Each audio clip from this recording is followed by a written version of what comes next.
Hi hello मंडळी, तुम्ही पाहू शकता माझ्या घरासमोरला आहे दोडक्याची वेल. तर ह्याच्यामध्ये खूप सारे दोडके आले आहेत, कोवळे कोवळे मस्त असे दोडके आहेत. एकदा खाशाल ना तर याची भाजी तुम्हाला खावंच अशी वाटते. तुम्ही पाहू शकता. आणि हे बाकीचे जे आहेत वेली झाडे खूप सारे आहेत.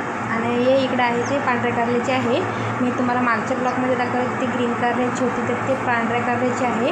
आता हे आहेत भेंडीची झाडं. ह्याला एक किडे खाल्लेले, तर याच्यावर कोणतं फवारा करावं हे तुम्ही मला नक्की कमेंट बॉक्समध्ये कमेंट करून सांगा. तुम्ही पाहू शकता भेंडी पण आहे आमच्याकडं. आणि हे आहे क्युकंबर म्हणजे काकडीची वेल, कोणीतरी ह्याला खिरा पण म्हणतात. तुम्ही पाहू शकता खिरा आलेला आहे यावर. आता एकदा आले ना खिरा तर खूप सारे लागतात. काकडी खूप खायला मस्त असते. हे पाहू शकता दोडकी, ही पोळा मस्त छान आता आहे. 2 दिवसामध्ये आपल्याला हे भाजीसाठी मिळणार.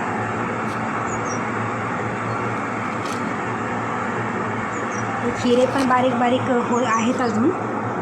2 दिवसामध्ये आपल्याला दोडके खिरे खूप निघतील. तुम्ही पाहू शकता. हे मी खिरेला हात लावून घेतले तर त्याच्यावर काटे काटे असे आहेत.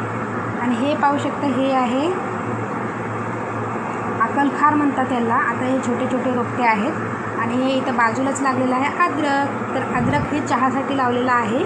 खाणं कमी पण चहामध्ये खूप वापरतं. आणि हे आहेत कारले. कारले पण वेलीवर यायलेत. आता हे हिरवे कारले आहेत, 1-2 छोटे छोटे लागलेले आहेत. आणि 8 दिवसामध्ये आपल्याला भरपूर साऱ्या भाज्या मिळून जातील.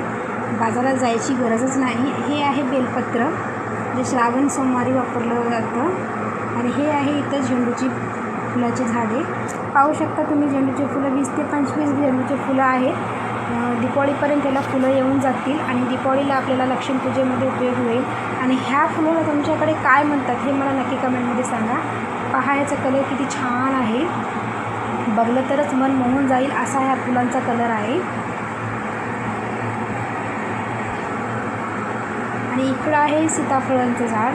तर याच्यावर सीताफळ पण आले आहेत. मी दुरून व्हिडिओ घेतल्यामुळे तुम्हाला दिसत